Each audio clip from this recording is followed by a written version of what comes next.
আমার ছেলে বেরিয়ে পড়ছে, স্কুল যাবে। যখনই যাবি ঘর থেকে মন্দির প্রণাম করবি, ঠাকুর থেকে সবসময় ভয় নেই তো কোনো বিপদে না, ঠাকুরকে স্মরণ করে যাবি। এখানে কি সুন্দর ছবিটা আসছে, পরে এসে তুলবো। চল যা, চলে সাবধানে যাবি। হ্যাঁ, ঠাকুরকে স্মরণ করে টাটা। হ্যাঁ, এই দেখো বন্ধুরা, পুরো এক বালতি জামা কাপড় রয়েছে, পুরো জেঁকে জেঁকে রেখেছি জানো।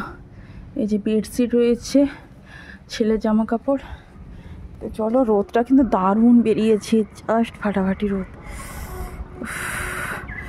রোদটা দেখেছ, দারুণ রোদ। চলো বন্ধুরা, জামা কাপড়গুলো মিলিয়ে নিই, আর জামা কাপড় মিলে একেবারে রান্নাবান্না বসাবো।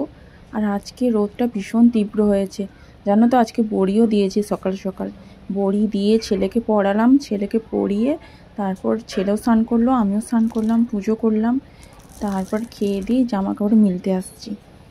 এত রোদ, জামা কাপড় আর লোভ সামলাতে পারলাম না, সবই কেচে দিয়েছি। কয়েকদিন ধরে বেশ কাছাকাছি চলছে, মেঘলা ওয়েদার ছিল তো, সেই জন্য কাঁচা হয়নি, অনেক জমে গিয়েছিল। তারপর যে কাঁচা শুরু করেছি, কয়েকদিন ধরে বেশ কাঁচা চলছে। আজকে হয়ে গেছে মোটামুটি শেষ, আর কাঁচা নেই। তো চলো, এবার বড়িগুলো যে দিয়েছি সেইটাও শুকিয়ে গেছে অনেকটা, সেগুলোকে উল্টে দেব। তো পরে তোমাদের আবার দেখাচ্ছি বড়ি, পরের নেক্সট ভিডিওতে। চলো এখন কিছু জিনিস দেখাই তোমাদের।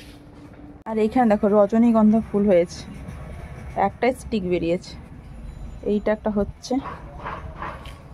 বন্ধুরা ফাইনালি আমার জামা কাপড় সব মিলা হয়ে গেছে, এই যে সব জামা কাপড় মিলা হয়ে গেছে, কমপ্লিট। তো চলো এবার রান্না বসাবো। ছেলে তো যে চলে গেছে স্কুল, এত পরিমাণ রোদ, ছেলে তো স্কুল চলে গেছে, এবার আমার জন্য রান্না করব।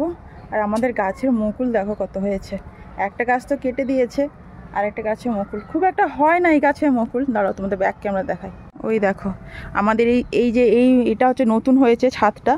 এইখানে একটা গাছ ছিল বড়, বিশাল বড় গাছ ছিল, সেটাই প্রচুর মুকুল হতো। আর এইটা খুব একটা মুকুল হয় না, কিন্তু এই বছর মোটামুটি হয়েছে। একজন বন্ধু নেই তো, এই জন্য অসহায় হয়েছে মোটামুটি। চলো রান্না বান্না শুরু করা যাক। তো সব মিলা হয়ে গেছে, রোদটা যা তীব্র আছে, আশা করি শুকিয়ে যাবে। চলো বন্ধুরা, টাটা।